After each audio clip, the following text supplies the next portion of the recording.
Hey there everybody, hope at least your day is going well. Mine, well, not so much. After spending just over 2 hours recording episode 75, I'm not sure what in the hell happened, but the gameplay video file just completely corrupted. I've been spending the last, about hour and a half trying to recover it, but there is nothing to be done. And I'm not downloading a whole bunch of extra crap to my computer that's probably full of viruses. I do not have the time to deal with that. So, unfortunately, yeah, the gameplay side of the file was all corrupted. Whereas, hell, the face cam right off my tablet, obviously completely separate from the computer. So, I did start out the episode, um, you know, summarizing a few of the bugs that I had already found. First being the legendary Scourge, which, I'm pretty sure it's talking about the Scourge mace, which I found up in Divyath Fear's tower. Then that actually led kind of well into the monomyth, which is another, I guess you could say, a creation myth for the world of Tamriel, but goes into a lot more detail and actually has a few different perspectives. And then finally, the mirror, which is the block skill book. And I did summarize those, and I took quite a bit of time, just going over them. In fact, I'm waiting for that portion of just the face cam, obviously, to render out. So here's past me from a couple hours ago doing that. So the legendary Scourge talks about the Mace of Scourging, which I don't even know where in the hell I place it. Somewhere in my home. That's all I know. If I had to guess, I'd say it's on the main level, but it could be on the second level. Anyway, so yeah, talking about Malakath's mace, the Mace of Scourge. Now see to thy safety henceforth, and stick to thy parts and thy pride, or this mallet of mine, Malakath's Scourge, will meet with thine ear of a surety. For quick as I can cry equality, though 8 arms thou couldst boast of, such bumps thou shalt comb on thy brainpan, thou that breakest the house of the dead. Interesting. It's forged from sacred ebony in the fountains of Fickledire. And I think Fickledire might be a part of Malakath's Oblivion realm, which is actually quite interesting. Kind of a nice segue into the monomyth, because the schism in the human Aldmeri worldview is the mortal's relationship to the divine.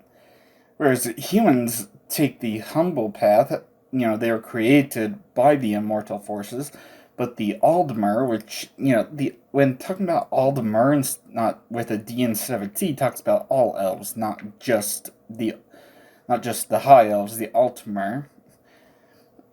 Yeah, like, the elves claim descent from the immortal ones.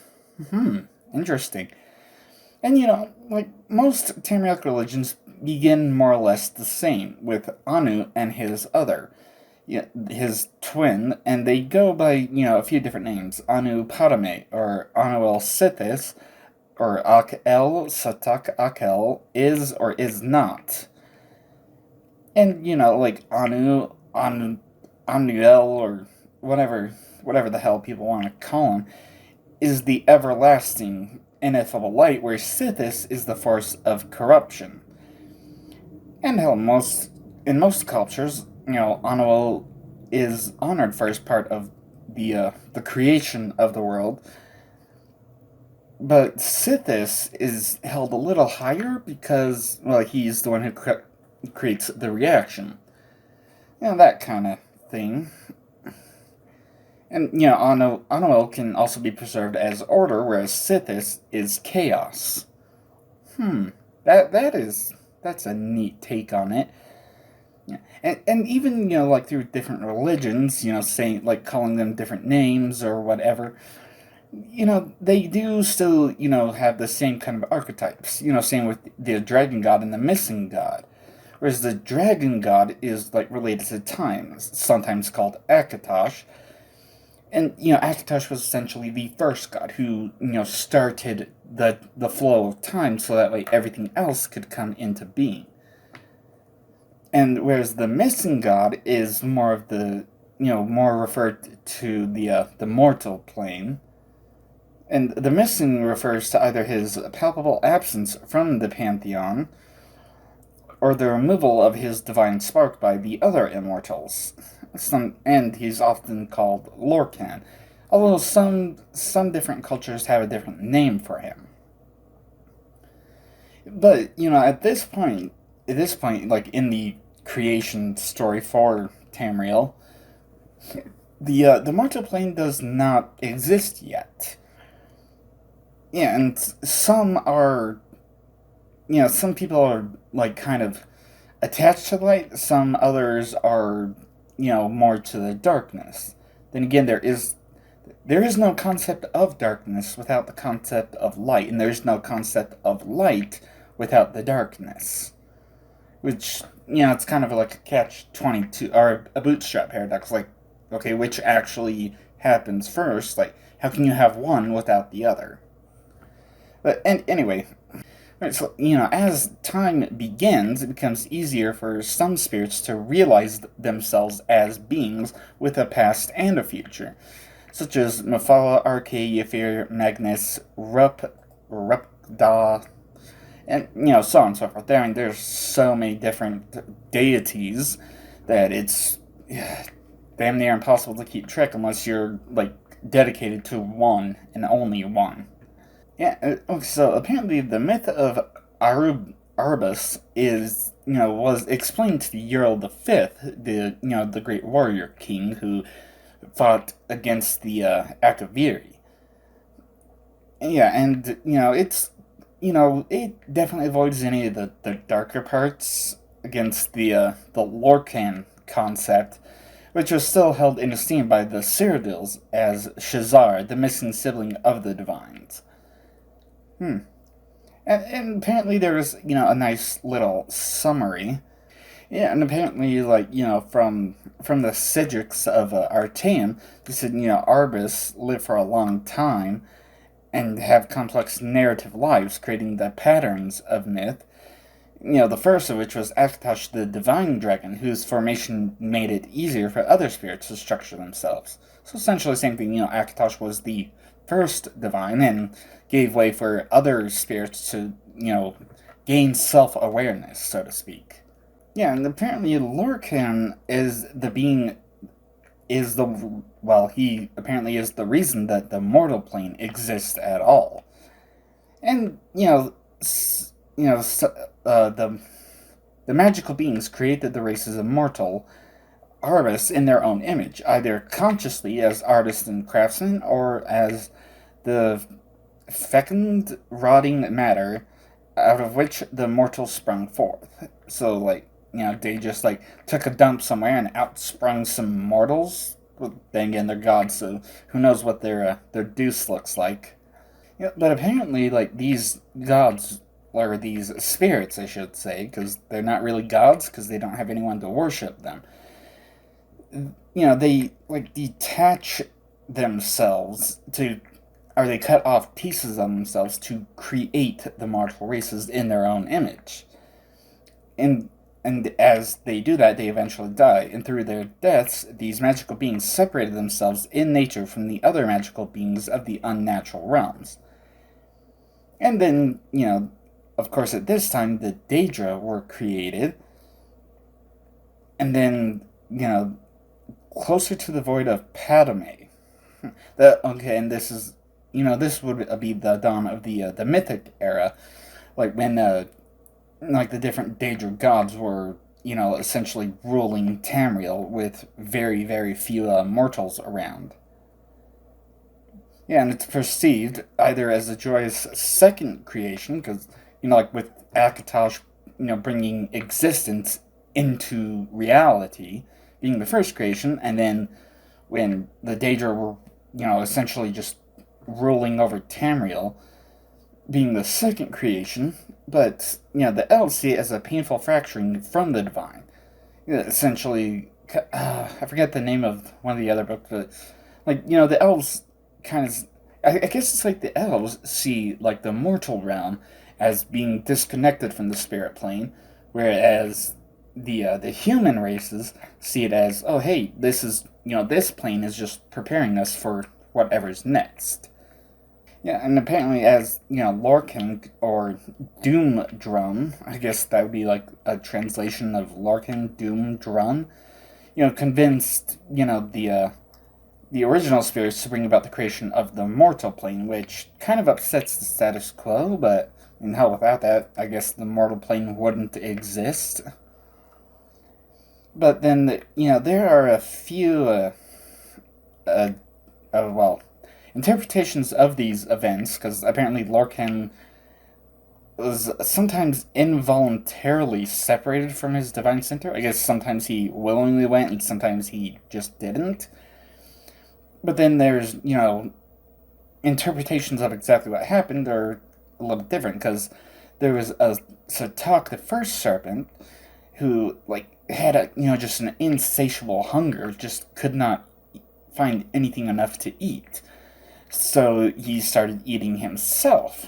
But, it still just didn't satisfy his hunger. Eventually, as he's, slowly just trying to eat himself, he eventually gets his own heart and dies, but the hunger itself is still not satisfied. So it's like, lifeless body starts, trying to eat itself, but it can't, so he sheds his skin, and then starts eating again, and then, over the continuous shedding of his own skin creates someone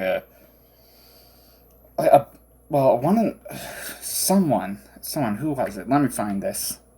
Okay, so a new apparently, because the serpent is called Ruptga. Yeah, it sired many children through all the cycles of constantly shedding his own skin. Uh, it became known as Tal Papa. But, and the Sep, okay, Tal Papa would always, try to help out Rupka. But, Rupka would always, eventually end up eating spirits he was supposed to help. But, finally, tired of helping Tal Papa, Sep went and gathered the rest of the old skins and balled them up, tricking spirits to help him, promising them this is how you reached the new world, by making one out of the old. And, spirits like that because, hey, it's easier. The spirits loved this way of living as it was easier. No more jumping from place to place as, new worlds get created as the massive serpent keeps shedding its skin. Yeah, but it just, they kept dying because they were too far away to jump anywhere into the far shores, which would be like the other side after death. They tried to plead with Topop to take him back, but he wouldn't, and he told the spirits that they must learn new ways to follow the stars to the far shores now. If they could not, then they must live on through their children, which was not the same as before. Yeah, and, how Sep, however, needed more punishment, so Topop squashed the snake with a big stick. The hunger fell out of Sep's dead mouth, and it was the only thing left of the second serpent. While the rest of the New World was allowed to strive back to godhood, Sep could only slink around in a dead skin or swim about in the sky, a hungry void that jealously tried to eat the stars. Maybe that's how the serpent sign gets assigned. Just, oh, hey, well, that looks kind of like a serpent, so that's what we're going with. Okay, so apparently, because there is a difference between Aedra and Daedra. And, Aedra, creates, a few different races, but then they were disgusted by their enfeebled selves and by what they had created, because they essentially, cut off parts of themselves to, create races in their own image. But they just said everything is spoiled for now and for all time, and the most we can do is teach the elven races to suffer nobly with dignity and chastise ourselves for our folly and avenge ourselves upon Shazar and his allies. Thus are the gods of the elves, dark and brooding, and thus are the elves ever dissatisfied with mortality, and always proud and stoic despite the harshness of this cruel and indifferent world. And, other Aedra, looked down and they thought it was pretty good. And they created more mortal races. And, there's, plenty different, not just different races of elves, but different races of men and mer. However, the Daedra lords, mocked Shazar and the other Aedra, just cut off parts of ourselves, lose them forever? Oh, that's stupid. And, they created the Daedric realms, different realms of oblivion. Like, because each Daedric god would have their own realm of oblivion. Yeah, and, they were pleased because they just, like, essentially, created all the different Daedric minions, like all the Atronachs, Scamps, and Winged Twilights, Daedric Saints, Ogrims, things like that. And, they were happy with it, but they kind of looked at the Aedra's creation with a kind of contempt, but they do manage to, like, steal some of the mortals away, just, but you cannot even keep the best pieces, which prefer the glory and power of the Daedra lords to the feeble vulgarity of the mush-minded Aedra. Essentially, they're essentially bragging that, hey, we've taken your followers away to do tasks for us, and we didn't even have to cut pieces of our stuff off to do it. Ha ha. And apparently in this one, on the original creator of Nirn, Anuel, creates Sithis because he's just he needs an opposite reflection of himself, like light and dark again. Yeah, but Anu created apparently Ariel, the soul of his soul. Ariel bled through the Arbus as a new force called time. With time, various aspects of the Arbus began to understand their natures and limitation. They took names like Magnus, Mara, or Zen. So essentially, Anu is like creating more gods, I guess. Yeah, but with apparently these extra spirits had limits. Like Lorcan was more of a limit than nature, so he could never last long anywhere, which is interesting. Yeah, Lorcan would plant an idea that was almost wholly based on limitation, outlined a plan to create a soul for the Arbus, a place where the aspects of aspects might even be allowed to self-reflect. Even Ariel, when told he would become the king of the New World, agreed to help Lorcan, and they created Mundus, or another word for Nirn, the mortal plane. Yeah, it apparently is a trick, because, the mortal plane contains a hell of a lot more limitations than not, and was therefore hardly a thing of Anu at all. Yeah, the thing is, like, all the spirits that followed Lorcan to the mortal plane, like, some escaped, and that is why there are no limit, like Magnus, apparently the creator of magic, or is that supposed to be Magnus? Maybe. That's why there's no limitations to magic. Well, there are personal limits, but there's no limits beyond that. Yeah, apparently Fear transformed themselves into the Earthbones so that the whole world might not die. Yeah, and others had to marry and make children just so that they would live on through their children. But each generation weaker than last, and soon there were Aldmer darkness caved in.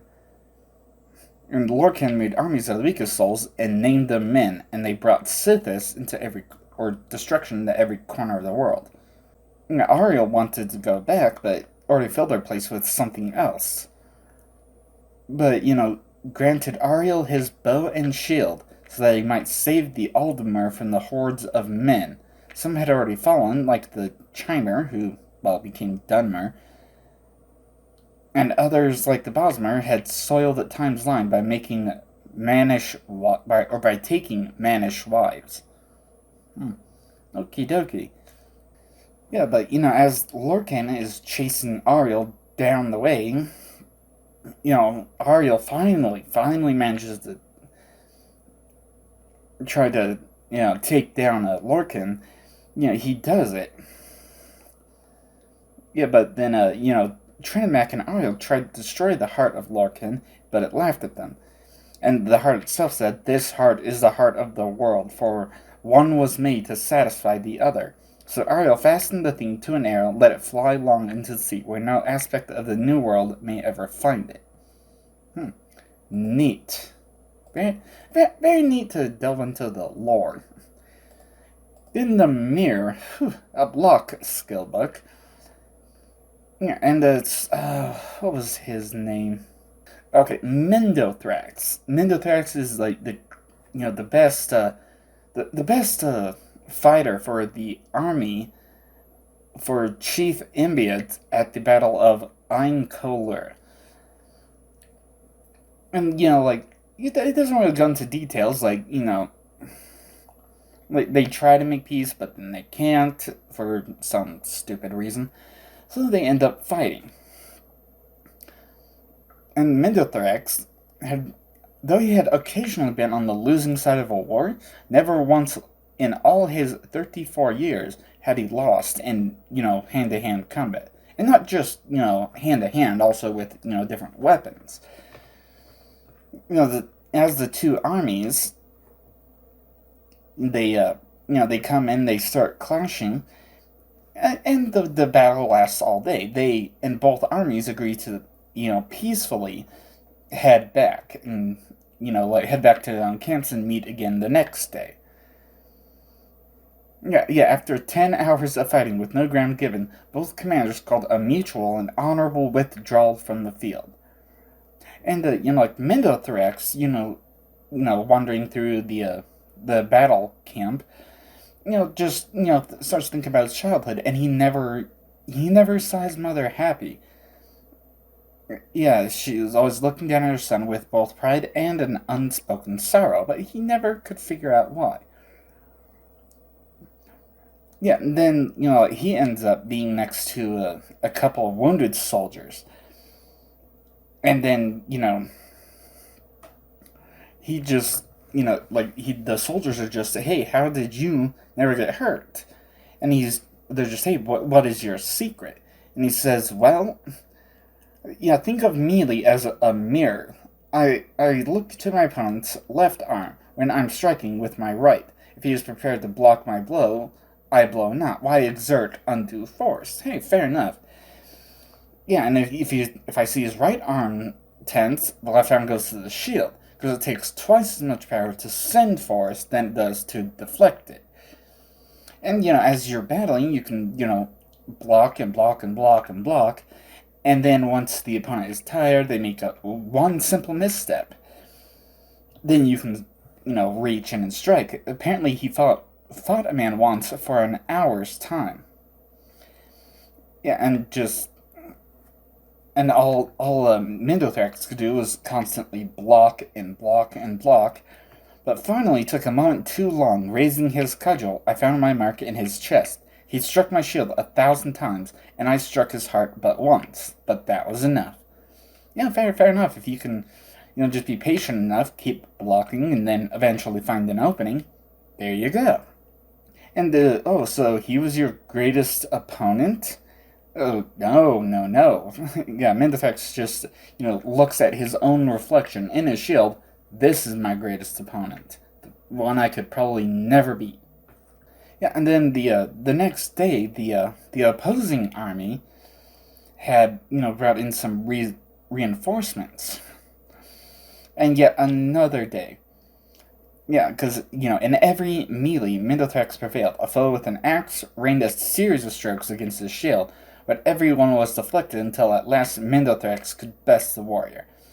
And hell, even someone with a spear tried to, go at him, but he deflected it and then went in for the killing strike. But then he met a mercenary armed with a shield and sword and a helm of golden bronze. For an hour and a half they battled. Mendothrax tried every single one he knew, but every single strike was blocked. Every single one of his opponent's strike was blocked, and it's like they were locked in a perfect battle.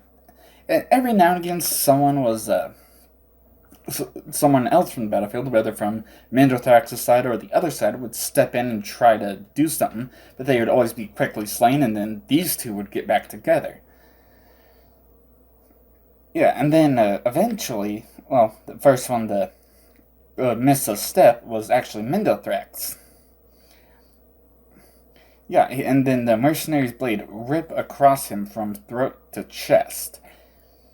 Yeah, and then as Mandrathrax is on the ground, someone calls out the mercenary's name, Jurafax.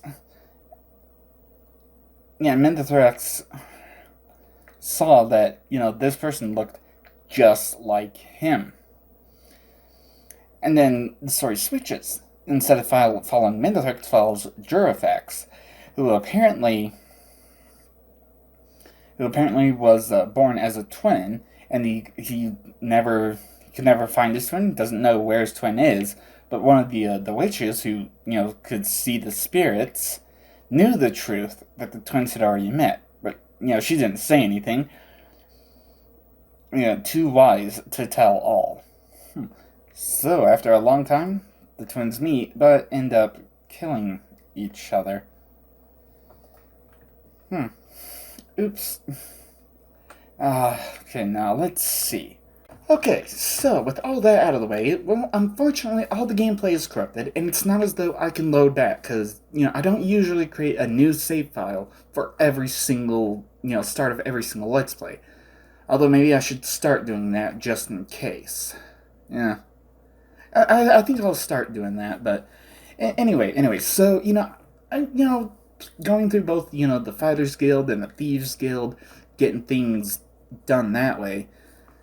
Oh boy, yeah, so I decided to just jump on over to Vivek, because I knew I wouldn't be doing too many of, what's his name? Lorbomel Groaglok's quests. Yeah, I knew I wouldn't be doing too many. The first was, collecting a Justa feather ring, which, I looked at it and I think I picked up a few in my time, but it's just, to me, I really don't need it, because, hell, I have a 30 feather spell, a 20 feather spell, a 10 feather spell. Yeah, so I really don't need that, so, and, because the person that I would be getting the quest from was in the Vivek Fighters Guild, and I had to go to another orc up in the Halalu Plaza. So, I just flew over there, grabbed the ring, flew back, and just, here's the ring. Then he wanted me to head on over to Aldrune to kill someone named Tongue Toad, who was at the Rat in the Pot Corner Club, which is, of course, the local Thieves Guild hangout. Oh boy, yeah, so I talked to Perseus, and Perseus just said, well, maybe you can talk with Tongue Toad and, get him to leave instead of killing him. I went over to Tongue Toad, and yeah, sure enough. Plus, he's a member of the Thieves Guild, so, killing someone like that, probably not a good thing, especially since I'm also trying to get up in the Thieves Guild. Then there was a, yeah, so, I just went, Mage's Guild over to Aldrune, talked to Tongue Toad, and then Mage's Guild on back. Thankfully, with, pretty much every city, the Mage's Guild and the Fighters Guild are always right next to each other. Easy as that. Then there was there was a Khajiit bounty on some Khajiit named Dro Sakar, who lived in in the St. Oms. St. Oms Canal South 2. I don't know, I considered actually going to Perseus asking about Droskar, but I figured, screw it, just, run to St. Oms, kill him, run back. Yeah, and, it wasn't actually that good. Hell, the Thieves Guild, just stealing one or two little things pays so much better than the damn, than these supposed bounties from the Fighters Guild. But anyway, then there was someone named, what was the name? L'Ariel Stone? Stoine. I'm just gonna say it, Stone. Yeah, so apparently she had a a debt of like 2,000 septims. Hell, even after uh, yeah, even after talking with Perseus, apparently the debt wasn't even hers; it was her brother's. And now Perseus just suggests, well, maybe you should get the money together and just pay it yourself. But I talked to Rhea and Stone about her brother and just, hey, like, where is he? What did he do? And she even said, like, hey, he was trying to go pay off his debt.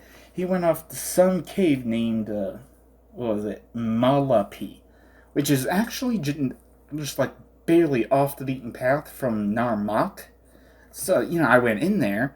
There was a few clanfear and a couple of conjurers. I just wiped out everyone and went on my way. Happy, happy me. And I got actually, well, let's see, Ruram Stone. He didn't have all that much, but between, what I found on him and everything else I found in the cave, there was well more than enough gold to pay off that debt. So hell, I did actually return to Alderaan to talk to his sister, what was it, Lorraine or Laurel, whatever. I talked to his sister. She didn't have anything more to say, so I'm just whatever. Just ran back to Vivek. But then, Gro Aglok wanted me to kill, Adraria Dandasia, which actually is the person I went to very early on to get light armor training very early in the game. I'm just, oh, okay, well, I'll go to her, get some light armor training. I didn't want to kill her. And even Perseus said, wait, so you've been contracted out to go kill a tax collector. Maybe you should just, not do that. Just don't go do it, don't turn it in. You're not going to get any more quests from him. Well, okay, fair enough. And hell, since I was already in Alderaan, let me find. Okay, I went to Angoth the Jeweler, which actually doing all of Angoth's quests went by like that. It was actually pretty easy. Well, for the most part, because the first one was just to loot the Alderaan Mages Guild, because Angoth wanted an Anararen's Devil Tonto, and as soon as I entered, there already was someone in there. And he even said, hey, everyone's going to be out of the Mages Guild, that's what my contact says, so go on in. But there was still one guard in there. And there was also the what's-her-name teleporter, because I spawned her in via console. The thing is, even after that quest and going back, the original teleporter never came back. So, yeah, that person's obviously long since gone. Not sure how in the hell or where they fell off the map or why. Just, what? Screw it. At least the teleporter's there, right? And hell, while I was in Alderaan, I actually, the only thing I looted was all the food stuffs, like alchemy ingredients, and I did also loot one set of repair prongs and one repair hammer. But yeah, apart from that, I pretty much left everything because it's just, I really don't need all this junk weighing me down. Then Angoth wanted a Redoran Master Helm. Thing is, while I was searching for the Redoran cookbook for Big Glen back in Sadrith Mora, I accidentally ran across a Redoran Master Helm, and no one was in there. And well, people are technically supposed to be in the room, but they've wandered off away from the room. So I just went in, closed the door, grabbed that one in the helm from because actually Angoth suggested I go to the Arabar quarters, but I went to the Lorethi manor, and then just took that Master Helm and whoop, popped off back there. But then, oh wow. Okay, so Gandosa Arabar apparently had a book called Boethia's Pillow Book. I'm just, well, hell, I don't have that book. It seems kind of interesting. It took me a little while to find Gandosa's room, but eventually I did. And the pillow book just had nothing in it. It just said, "Oh, you cannot comprehend what you may or may not see in this book." And it's just, really? I guess that's the game developer's lazy way of saying, "We don't know what to put in here." Something like that. But then, yeah, apparently Angoth wants a lot of books, because the next one was the Withershins book. Which, I mean, I technically have a copy at home, but I didn't want to get that. And he suggested that I go to the Margon on this trade house. And yeah, I mean, hell, throughout all of Ingoth's quests, well, not just Ingoth, but a few quests, throughout this run that I did, yeah, I had to use quite a few charges from the Amulet Shadows. So, getting Withershins from the Andis Trade House was actually in the dude's room. Miles Gloriosus had to go in, find his room. I mean, hell, that's the same place where the Light Armor Master Trainer is. Yeah, I found his room, used the End of the Shadows, picked open the lock, grabbed the book, and got out. It's just, okay. Since I already had a copy and I already read it a long time ago, I just went and turned it in. Why not? Then the old rune defenses, cause wow. Yeah, so Balmora wanted to beef up security with the security master trainer. Sadrith Mora wanted a mage to protect them. Hell, in a wizard's town, might as well get a mage. And then in Old Realm, they apparently already had some Centurion spiders, but they needed to be fixed up. What better way to fix them up than with some scrap metal? And, he didn't really say, "Oh, hey, go to this Dwemer ruin, get scrap metal from there, and then come back." He just said, "Hey, go out, find it, wherever you find it, bring it back." I just teleported home, grabbed 4 scrap metal, then teleported back. It's just, okay, cool. Then he wanted me to find the Darts of Judgment. Whew. That took me a while, because it was... it's a potent variety of a Daedric dart, apparently. But yeah, it was in Lorethi Manor in the guards' quarters. I actually ended up, wandering around the private bedrooms areas for a few minutes until I looked it up, and I'm just, oh, so they're in the guards' quarters. Okay, ran over the guards' quarters, started, just looking around. They were on a very, very far bed at the end of the guards' quarters. And of course, there's, 4 or 5 guards just constantly patrolling the area. So, okay, Amulet of Shadows. And, yeah, I got them, and I sold them, because, they're a marksman thing. I'm not really into marksman. So I just, sold them off to him for 500 gold each. At that point, for the Fighters Guild, I actually just decided to go with, taking Percy's next quest, which he wants me to go to a place called Voss, which is on a little tiny island just to the west of the main Sheogorath Island, like the main Dagonfell Island. I'm just, holy hell, that's a long ways away. And it's kind of, just from the map, it's kind of hard to tell if Rotharan or Valenverion is closer. Maybe Valenverion, just some quick water walking. Yeah, that'll probably be easier, just, because levitating and all the damn cliff racers. Yeah, but anyway, all I did was accept the quest. I didn't actually go on it. So, pretty much, Fighters Guild was, is, well, kind of on hold. I decided to go to head on over to Gentleman Jim Stacy, all the way down at, because it was, in the canal works of Vivek's foreign quarter is Samin Freeling's bookshop, and Gentleman Jim Stacy is in a little area just behind the bookshop, along with some other dude. I forget the name of the other dude, but our tunnel Crazy Legs, I think. Yeah. I was talking with him, and he actually had a neat little journal entry about someone trying to sell him a Propylon index for a very, very exorbitant price, who went into that one Daedric shrine that's kind of in between Nissus and Margon. And yeah, he said, "Hey, I heard that guy went there, but he hasn't come back. So who knows? Maybe the index is still there." And it was, but now it's in my inventory forever.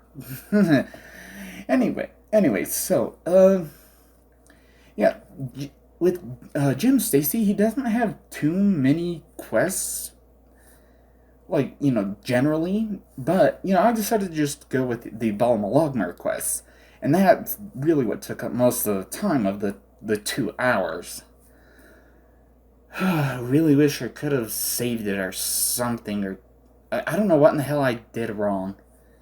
Anyway, so yeah, the Molagmer quests apparently, like, Molagmer was a legendary group of thieves who stole from the oppressors and gave to the oppressed, and they even, like, somehow used their gloves to like, take firestones down from Red Mountain. What the hell are those gloves made of that they can take steaming hot rocks and people don't burn themselves? I mean, they were pretty neat looking gloves. I mean, I had to wear them the whole time going through the entire Molagmer quest line. Yeah. Yeah. So, first, I had to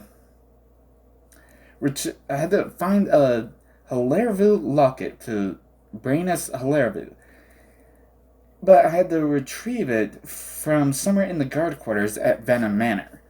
That took me a good, like, 10-15 minutes just to find.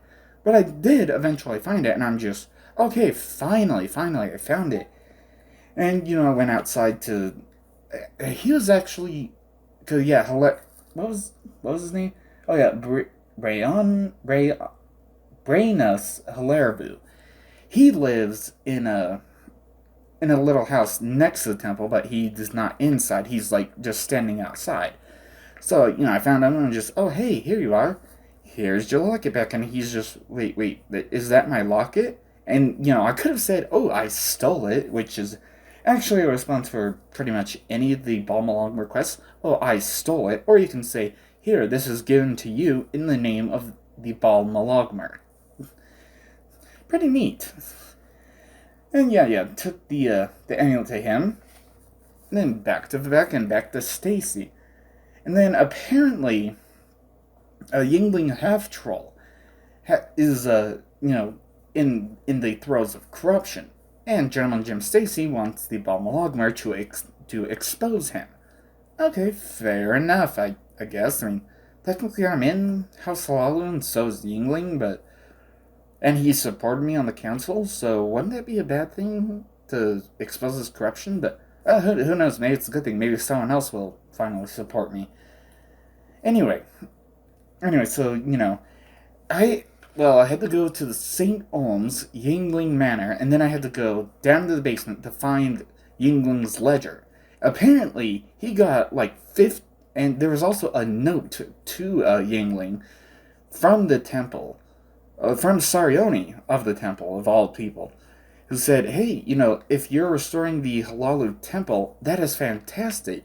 I always thought you were just, an outlander who didn't care about, the temple or anything, but this definitely changes my mind. So here's 50,000 gold to restore, the complete restoration of the temple. And apparently Yingling, I couldn't read the ledger, it just said, oh, Yingling's, skimming money from the temple for himself. But then when I turned it in to Stacy, he's just, oh, wow. Okay, so apparently Yingling was given 50,000 gold, and he spent nearly all of it without putting any towards the restoration of the temple. Wonder if some people are going to be pissed about that. So, then, oh boy, even more corruption. So, there was a forged land deed.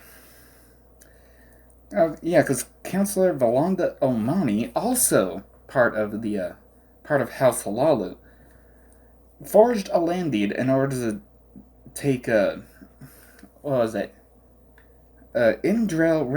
Rathrion's land in Sedanine. I mean, Why would you want some land in Sabine that badly? It's a little tiny squat in the swamp. I moved out of there a hell of a long time ago. Well, but whatever, I apparently the land deed was in the Library of Vex, so I actually managed to get into a perfect position where no guards would see me. I didn't have to use the Amulet of Shadows. I just picked up the land deed, grabbed it, took the Silt Strider over to Sedanine, handed the land deed to, who was it? Okay, yeah, Indrel Rathrion. Yeah, I handed the land deed over to her in the name of the Ball Molagmer. So then, oh boy, then the next one, oh boy, that actually took a while to get through. Yeah, mainly because of distance and everything. I'm just, oh god damn it, really? Yeah, so apparently there was a little tiny blade. It looked like a little silver throwing dart, honestly. But apparently it was a gift to one of the buoyant armigers, specifically, okay, Salon Sorethi, who's, in the, of course, in Ghostgate. I mean, hell, he pretty much has a permanent residence there, a chest that has his name etched onto it. So yeah, to take the enamored dagger and a note that said, "Hey, one of our thieves stole this dagger, which that is commendable, but we do not want to steal from you." So so we're returning. So yeah, it is being returned on behalf of the Bal Malagmer. Interesting. Okay, then after returning back to Stacy again, the next quest had sent was sending me all the way to Sadrismore to talk to some little bastard named Bralion. He's the guy who stands outside of those three caged slaves in Sadrismore, like essentially Sadrismore's slave market. Jackass. So, I had to go steal a certain ring from him. I went to him to. Well, actually, I went to there, and he was nowhere to be found. I'm just. What the hell? Isn't the dude I'm looking for usually standing right here? I even used the console reset actors, and I'm just. What the hell? So, what did he fall off the map? Just like some other people? What the hell's going on? I eventually talked to one of the shopkeepers near that platform, and they said, "Oh, he went to Far's hole in the wall to grab a drink." Oh, well, if he's over there, no wonder he's not over here. Yeah, so I went in, and I had to use the Amulet of Shadows, but, I did manage to, pick his pocket and get the ring. But first, I actually talked to him about the ring, and he just, yeah, can you believe some stupid slave had this ring on them, tried to, bribe me for their freedom with it? I figured, oh hell, there's no way a slave would have something this nice, so I just took it from him, and he stayed a slave. I think it's worth about 1,000 septims. What do you say? Now, I'm not 100% certain. Oh, okay, so I guess if his disposition is at least 60, then I could buy it for, about 500. But I'm just, no, you know what? Screw you. So, I just, put the Amulet of Shadows and picked this pocket, took the ring, and then, thing is, Stacy wanted me to take it to Elemi Dren, Duke Vedem Dren's daughter, who who through House of Lalu quest, she was the one who, essentially sent me off to go end slavery, so to speak. Well, at least free a few specific slaves. Anyway, okay, so yeah, Stacy's next quest, he wanted me to head off to the governor's hall in Caldera. Honestly, it took me a few minutes to find exactly what he wanted, because uh, once he wanted me to steal Uldril Halevi's copy of A Brief History of the Empire, of course, volumes 1 through 4. Oh. And apparently I can turn in any set of the Brief History of the Empire, but it looks like it's a good thing I didn't, because only, only Halevi's actually completes the quest, because he had them, like, special ordered and specially printed and specially bound in these, certain ways. Yeah, apparently only those will count to, actually complete the quest. Then the final Ball Malagmer quest. Apparently Stacy yeah, Stacy, like, steal from the rich, give to the poor, so to speak. So there was a Dwemer goblet in the Hall of Justice by right next to Beryl Sala,